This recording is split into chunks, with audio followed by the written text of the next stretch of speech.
May I come in? Yes, please. ഒരാള് കൂടി എസ്കമ്മിൻ ആയിട്ടുണ്ട്. Yeah.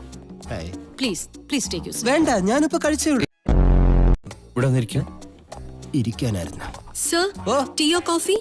കടുപ്പം കൂട്ടി ഇങ്ങനെ അടിക്കാത്തൊരു ചായ. പഞ്ചാര കുറച്ച് മതിയേ. Okay. മാഡം, ഇദ്ദേഹത്തിന് മാഡത്തിനൊന്ന് പരിചയപ്പെടണോ? Sure. ഞാൻ ഹംസ. Yes.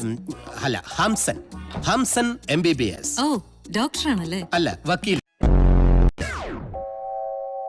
ഇത് നിനക്ക് മാത്രമേ വക്കീലാകാവോ? ബാക്കി പറ.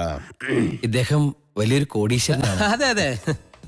അംബാനിക്കൊപ്പം പണക്കാരനാണ്. അംബാനിയേക്കാൾ. ഓ, ഇത്തവണത്തെ ഇയറിലെ കണക്ക് നോക്കിയപ്പോഴല്ലേ? അതെ. അംബാനിയേക്കാൾ മേലെ പണക്കാരനാണ്. ഇദ്ദേഹത്തിന് ഒരുപാട് ഫാക്ടറീസ്, സ്റ്റാർ ഹോട്ടൽസ്, ബാറുകൾ, എന്തിന് റിസർവ് ബാങ്ക് വരെ ഇദ്ദേഹത്തിന് സ്വന്തമായിട്ടുണ്ട്. 3 റിസർവ് ബാങ്ക് ആണോ 3? അതെ. ഇപ്പൊ 2 പുതുതായിട്ട് ചെയ്യാൻ പോകുന്നു. ഒന്ന് നെടുമങ്ങാട്, ഒന്ന് കാക്കനാട്. മാഡത്തിന്റെ ഒരേ ഒരു മോളെ ഇയാള് കല്യാണം കഴിച്ചിട്ട് മാഡം ഇപ്പൊ ഇരിക്കണ കസേരയില്ലേ, അവിടെ ഇയാള് കേറിയിരുന്ന് മാഡത്തിനെ ചവിട്ടി പുറത്താക്കുന്നാണ് ഇയാൾ എന്നോട് പറഞ്ഞത് അല്ലേ? എന്റെ പൊന്നു മാഡം, ഇവനെ വിശ്വസിക്കരുത്, കള്ളനാ. ഞാൻ കാല് പിടിക്കാം. ആ സാരി ഒന്ന് പൊക്കിക്കാം.